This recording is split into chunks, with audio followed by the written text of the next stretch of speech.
BJP के सभी कार्यकर्ता ये शुरू से ही चाहते हैं कि आंदोलन खत्म हो जाए या आंदोलन ना ही हो, क्योंकि इनका रवैया बिल्कुल डेमोक्रेसी का खत्म करने का है। और कल प्रधानमंत्री जी ने कहा भी था कि आंदोलनजीवी जो लोग आ गए हैं, मैं प्रधानमंत्री से पूछना चाहता हूँ, ये आंदोलनजीवी वही लोग हैं जो बीजेपी के साथ पहले आंदोलन करते थे? ये आंदोलनजीवी वही लोग हैं जिन्होंने वोट दे करके मोदी जी को प्रधानमंत्री बनाया था? ये आंदोलनजीवी वही भारत के लोग हैं जिनके पूर्वजों ने अंग्रेजों से लड़ाई करके भारत देश को आज़ाद कराने का काम किया था। तो जब बीजेपी का फायदे की बात होगी तब तो ये बड़े प्यारे लगते हैं यहाँ आंदोलनजीवी लोग, मगर जब उनके खिलाफ ये बात करते हैं तो उनको ये कुछ और तरह के लोग लगने लगते हैं। तो ऐसी मानसिकता तो बीजेपी को बदलनी पड़ेगी। और मैं आग्रह करूंगा प्रधानमंत्री जी से भी, वो सिर्फ अब बीजेपी के प्रधानमंत्री नहीं है, वो समूचे देश के प्रधानमंत्री हैं। हमारे तुम्हारे ये आंदोलन जो लोग कर रहे हैं किसानों के, सभी के प्रधानमंत्री हैं। वो इस तरीके की भाषा का प्रयोग ना करें। सर, विदेशी पर्सनैलिटीज इसमें कमेंट कर रही हैं जी, तो उसको आप किस रूप में लेते हैं? देखिए, सच्चाई ना छुपती है छुपाने से, ना दबती है दबाने से। ये बीजेपी सरकार कितना ही भी दबा ले सच्चाई को कि किसान परेशान नहीं है, भारत का किसान वो नहीं है, सच्चाई तो उजागर होगी ही। और साच को आज किया, एक कहावत और है, साच को आज किया। जब ये सच्चाई में किसान परेशान हैं और आंदोलन कर रहे हैं तो ये बात विदेश तक तो जाएगी ही। और विदेशी लोग जो सोशलिस्ट लोग हैं जो वो तो आवाज़ उठाएंगे ही। तो सर कहा जा रहा है कि आंतरिक हमारी जो आंतरिक जो एकता है उसको खतरा है एक तरीके से। देखिए, ये सिर्फ एजेंडा है। पहले एजेंडा इन्होंने क्या, आप स्टार्टिंग से देखो, पहले खालिस्तानी बताया, फिर तिरंगे का अपमान बताया, अब के आंतरिक मामलों का उल्लंघन हो रहा है, आंतरिक में कोई बाहर का हस्तक्षेप ना करे। तो इस तरीके की विचार, अभी तो और भी कोई बात आएगी। अभी तो ये हिंदू सिख कराने की बात करेंगे, इसमें और बताएंगे कि ये नया एलिमेंट आया है आंदोलन में। तो ये नई नई तरीके की चीज़ें खोजते रहेंगे। मतलब कि ये है, हर 10 से 15 दिन के बाद बीजेपी कुछ ऐसी चीज देश की जनता के सामने लाती रहेगी जिससे किसानों को बदनाम किया जा सके। कभी खालिस्तानी, तो कभी ये तिरंगे का अपमान करते हैं, कभी के बाहर के लोग हमारी एकता को भंग कर रहे हैं। तो इस तरीके की चीजें बीजेपी लाती रहेगी। मैं अब फिर कह रहा हूं आपसे, 10 से 15 दिन बाद फिर ये कोई नई स्कीम निकालेंगे, या तो हिंदू सिख कराएं या कुछ और भी कराएं, पर इन्हें कराना जरूर है ताकि आंदोलन बदनाम हो सके। कहीं ना कहीं सरकार दबाव में है। सरकार तो शुरू से ही दबाव में है। सरकार तो पता है ना भाई, सरकार ने पहले हिंदू मुस्लिम से काम चलाया। प्रधानमंत्री जी की चुप्पी रहना 2 महीने तक और उनका अचानक बोलना, तो क्या संकेत देता है? देखिए, प्रधानमंत्री जी भारत के ऐसे प्रधानमंत्री हैं जो सबसे ज़्यादा बोलते हैं, सबसे ज़्यादा मन की बात करते हैं। मगर सोचने की बात यह है, इतने किसानों के शहीद होने के बाद भी वो किसानों के पक्ष में अभी तक नहीं बोले हैं और किसानों को आंदोलनजीवी और बोलने लगे हैं। तो ये बड़ी शर्म की बात है। तो आपको गर्व का विषय होना चाहिए कि आपको आंदोलनजीवी बोल रहे हैं। नहीं, हमारे लिए तो ये गर्व का विषय है कि हमारे पूर्वज भारत माँ को आज़ाद कराने के लिए, भारत देश को आज़ाद कराने के लिए लड़े, और आज हम किसानों के लिए लड़ रहे हैं। हमारे लिए तो गर्व का विषय है ही, और हम खुलकर इसका समर्थन करते हैं और खुलकर लड़ते रहेंगे। यहाँ से जाने वाले नहीं है। भारत की जो आज़ादी है वो कहीं ना कहीं आंदोलन से निकली हुई है। देखिए, लोकतांत्रिक देश में आंदोलन करना एक पहला कड़ी होती है। पहली जो चीज होती है लोकतंत्र की, वो आंदोलन ही होता है। ये बीजेपी सरकार आंदोलन की वजह से सरकार में आई। अन्ना हजारे का जो आंदोलन था, जन लोकपाल बिल, उसकी वजह से सब में मोदी लहर गूंजी। ठीक है, अब ये आंदोलन जो हो रहा है ये मोदी को घेरने का काम करेगा। घेरने का काम क्यों करेगा? जब ये किसानों की बात नहीं सुनेंगे, और किसान ही भारत देश का सबसे बड़ा पालनहार है। सबसे ज्यादा 70% जो आबादी वो किसान है। अगर इनकी नहीं सुनेंगे तो ये सरकार गिरने का काम भी यहीं से होगा। सर, धरना स्थल पे मूलभूत सुविधाएं यहाँ पे खत्म कर दी गई हैं। पानी की सुविधा नहीं है, ना शौचालय की व्यवस्था है, ना बिजली की भी ऐसी होती है, कभी आती कभी चली जाती है। देखिए, मनोबल तोड़ने की पूरा षड्यंत्र था। सारी चीज इनकी मूलभूत किसानों की समस्याएं खत्म कर दी जाए ताकि किसान यहाँ से परेशान होकर घर चले जाए। ठीक है, मगर किसान तो वो है जो सूखी रोटी को बैठकर, धरती में बैठकर, खेत में बैठकर खा लेता है और पानी पी करके काम चला लेता है। तो किसान को कोई ये ना सोचेगा किसान यहाँ चुपड़ी रोटी खा के जिएगा या कैसे जिएगा। किसान तो यहाँ भूखे पेट भी रह लेगा, लास्ट में क्या होगा, दम निकल जाएगा, यहीं चले जाएंगे। अरे अपने गांव में भी तो मरना है, ये भी तो हमारे भारत देश की धरती है, यहाँ पे मर जाएंगे, बात तो एक ही है। सर, पिछले दिनों जब मरेंगे तो भारत देश में बैरिकेडिंग करी गई और कीलें लगाई गई जी, किसान भाइयों के द्वारा वहाँ पे फूल लगाए गए जी, किस रूप में लेते हैं आप? देखिए, हमारा तो काम यही है, हम तो धरती में से सारी गलत चीजों को हटा करके पावन चीजों को उगाने का काम करता है किसान।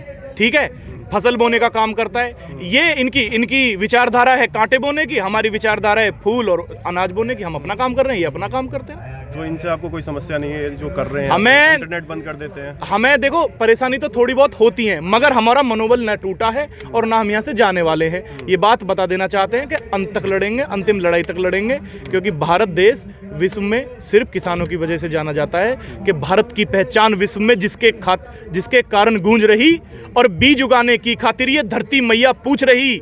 गांधी के सपनों का कोई भी अरमान नहीं दिखता और बिन किसान को देखे सारा हिंदुस्तान नहीं दिखता। तो बिन किसान को देखे हिंदुस्तान की कोई झलक नहीं है। तो हिंदुस्तान देखना है तो किसानों को देखिए, किसानों की विचारधारा को देखिए। और आप खुद भी बुद्धिजीवी लोग हैं। मैं बुद्धिजीवी लोगों से आग्रह भी करूंगा, आप सोच के देखिए, कीले बोई जा रही हैं किसानों के लिए, मगर किसान फूल बोने का काम कर रहा है। तो किसान तो हमेशा इस चीज़ का हितैषी रहा है कि किसी को दिक्कत ना आए और पूरे देश का पेट भरने का। अब एक प्रजाति और बता रहे हैं कि आंदोलन जीवी और हो गया पिछले 5-6 सालों में, प्रधानमंत्री जी द्वारा कह रहे थे। प्रधानमंत्री जी को कुछ तो लगे, पहले खालिस्तानी लगे, हमारे खालिस्तानी को धब्बा तो हट गया, देशद्रोही का तो धब्बा हट गया। अब ये आंदोलन जी बता रहे हैं चुनाव आंदो, फिर यही हाथ जोड़ के ना कहें कि जैसे किसान कहेंगे ऐसा करूंगा। हाँ, अभी से होने लगेंगे, अब धीरे धीरे और भी ये बदलेंगे। तो हमें तो खुशी है इस बात की कि ये हमें देशद्रोही का नाम हटा के अब आंदोलन जीवी का नाम दे रहे हैं, हमें कोई दिक्कत ना। और इनसे बड़ा आंदोलन जीवी कौन है? जब इनका आंदोलन, ये चूड़ियां देते थे आंदोलन में जा जाके, गैस सिलेंडर सिर पर रखे डोलते थे, जब इनके साथ जो लोग थे वो कौन लोग थे? वो भी तो यही लोग थे। प्रधानमंत्री जी कह रहे हैं कि जो बुजुर्ग हैं उनको घर लौट जाना चाहिए। भाई वहाँ भी मरना और यहाँ भी मरना, मरेंगे इतना काम भरे पूरे बात काम हो जाएगा, इतना लौटे नहीं। 2 दफ़ा सरकार आई, अटल बिहारी की आई और राज्य देसाई इसमें गंदा बिक गया, सड़कों में पड़ा, 2.5 रुपये गंदा बिक गया, बर्बाद हो गए। और इस पर कुछ ढेर कर रहे मोदी पर कुछ किसान की बात सुनेगा, इनने बिल्कुल अट्ठे पैर बिठा दी। तो भाई या तो आज पार के मिलजुल के हौसला सुलझा लेंगे, सारे किसान हमारे समर्थन में। हमें भी जरूरत है नहीं, जो मुट्ठी भर किसान है वही विरोध में है, और जो हमारे बुजुर्ग वहाँ पे बैठे हैं उनको लौट जाना चाहिए। 99% जो है इसी फेवर में है पूरे भारत का। हाँ, इसमें चूक नहीं, इसमें बदता चला जाएगा। क्या 2 साल हो जाए, साल बाद हो जाए, सरकार निकले तो दादा हटेंगे नहीं। हाँ जी, दादाजी क्या कहना चाहेंगे? मोदी जी को आप कह रहे हैं कि वो जो बुजुर्ग लोग हैं वो घर चले जाएं। घर तो देख भाई जाने के नहीं, हम तो गुरु बल्कि सच्ची पुछन पे बोझ है, हम यहाँ मरने के ना के आए। और हमने चाह के शहीद हो जाए, कम से कम वहाँ नाम तो हो जाएगा, वहाँ तो मर गया तो अपना फूंक दे। बिल्कुल ऐसी भी नहीं, हम तो या चाह या तो न्याय मिले और नहीं बस दूसरा तरीका होगा अपना। यही आता जो प्रधानमंत्री जी कह रहे हैं एमएसपी और मंडियां लागू रहेंगी, तो क्या प्रॉब्लम है आपको? हम तो यहाँ भी हो जाएंगे ना, तो कर दिए हम तो कुछ ना तो गन्ने का भाव दिया आज लोग का भाई, यो ही गन्ने का भाव 4 साल थे। बता मायावती आई, अखिलेश आया, उन्होंने 40-40 रुपये बताए, इन्होंने तो कुछ भी नहीं दिया। बिल वहाँ आसमान में टेक दिए। जो किसान कील बोने लग गया तो इंसान खाओगा के? कील ही खाओगा भाई। सरकार का कहना था कि 14 दिन में पेमेंट हो जाएगा, तो हो नहीं आप आज लोग का भी नहीं। एक बात तो बताओ आप मीडिया साहब, की बात करो। ये जो पश्चिम उत्तर प्रदेश है, ये इसमें गन्ना खेती होती है। ये गन्ना खेती एक तरीके से कॉन्ट्रैक्ट खेती ही होती है कि मजबूरन किसान को गन्ना ही बोना पड़ेगा और वो एक जगह मील पे देना पड़ेगा। मगर मैं लिख करके दे रहा हूँ ये बात, आप गन्ने किसानों की हालत जाके पूछिए। 1 साल से तो पहले पेमेंट नहीं मिलता है किसी को, मिलता है या बाबा? और दूसरी बात, अगर तहसील जहाँ वो होता है मील जो है, अगर उससे अलग बेचें जाके गन्ने को, तो रेट मिलता है आधा। अब आधे रेट में कैसे तो किसान अपना गुजर बसर करेगा और कैसे अपना कार्य चलाएगा? लेकिन सर प्रधानमंत्री कह रहे थे कि 14 दिन में पेमेंट हो जाएगा, और सुप्रीम कोर्ट का कहना अगर 14 दिन में एक जगह की पेमेंट हो तो मुझे आकर के कोई भी दिखा दे, कोई भी बीजेपी का आदमी दिखा दे, कोई भी दिखा दे कि 14 दिन में पेमेंट हुई है। बहुत से किसानों की शिकायत है कि 14 महीने हो गए सुनो भाई साहब, नहीं हुई पेमेंट। मैं आज तक का कांग्रेस को वोट नहीं दी जिंदगी में। कांग्रेस ने जो पेमेंट करवा 14वें दिन करवा, जब तोड़ा था पैसे का, अब तो पैसे का तोड़ा नहीं है हिंदुस्तान में।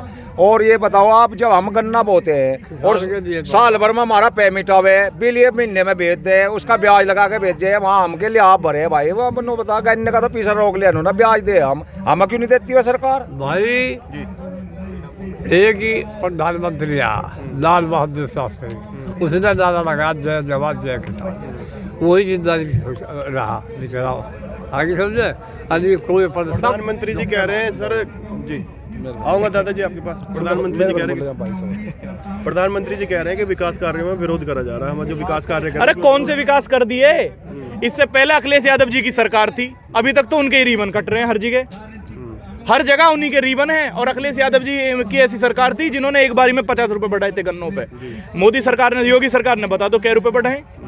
तो ये तो सिर्फ और मैं बता रहा हूँ, अंबानी दुनिया में छठे स्थान पर पहुंच गया, तो इनकी तरक्की साफ दिख रही है। अखिलेश यादव जी और सरकारों की जो तरक्की थी, अखिलेश समाजवादी सरकार की जो तरक्की थी, वो तरक्की थी किसानों की, जनमानस की। उनकी तरक्की सड़कों पे दिखती है, फैसिलिटी के कारण दिखती है। और बीजेपी की तरक्की अंबानी के लिए, उनकी अंबानी के लिए दिखती है। तो ये तो उनकी तो पंचायत चुनाव आ रहे हैं यूपी में जी, और आने वाले अगले साल में विधानसभा चुनाव है, क्या फर्क पड़ेगा इस पे? पूरा फर्क पड़ेगा। ये पश्चिम उत्तर प्रदेश में अपने आप को सबसे मजबूत बता देते बीजेपी वाले। सबसे ज्यादा इस बार ये कमजोर पश्चिम उत्तर प्रदेश में ही होंगे, ये बात लिख करके लिए। सरकार मांग मान लेती है तो सुनो तो वोट भी तो ये किसानों ने दे रखी और के ये बनता अमेरिका था लिया वोट, ये किसानों ने प्रधानमंत्री बना और किसानों की गैली कर रहा। जब किसान वोट देंगे जब तो प्रधानमंत्री बने, हमने तो बैठाया आयो। हाँ, ये बढ़न नहीं देता। मोदी के पोते की, अंबानी के पोते की वजह से बन रहा प्रधानमंत्री। गलत फहमी है ना मोदी जी को। अभी ये अंबानी सोच रहा है अंबानी के पोते की वजह से ये प्रधानमंत्री बन रहा है। प्रधानमंत्री नहीं बने थे, इसने कहा था कि पाकिस्तान का नवाज शरीफ जो प्रधानमंत्री है, वो ये कहता है कि हिंदुस्तान का जो प्रधानमंत्री है तो ऐसा लगे जैसा देहात की औरत। और जैसा हमारे प्रधानमंत्री है वे थेड़ी पीटे वे कैसे लगते हैं भाई, वे फरीदाबाद वाले लगते हैं भाई जो रेल में चलते हैं। तो दर्शकों, मैं गाजीपुर बॉर्डर से दीपक यादव आपके साथ जुड़ा हुआ, तो लेते हैं आपसे विदा। धन्यवाद।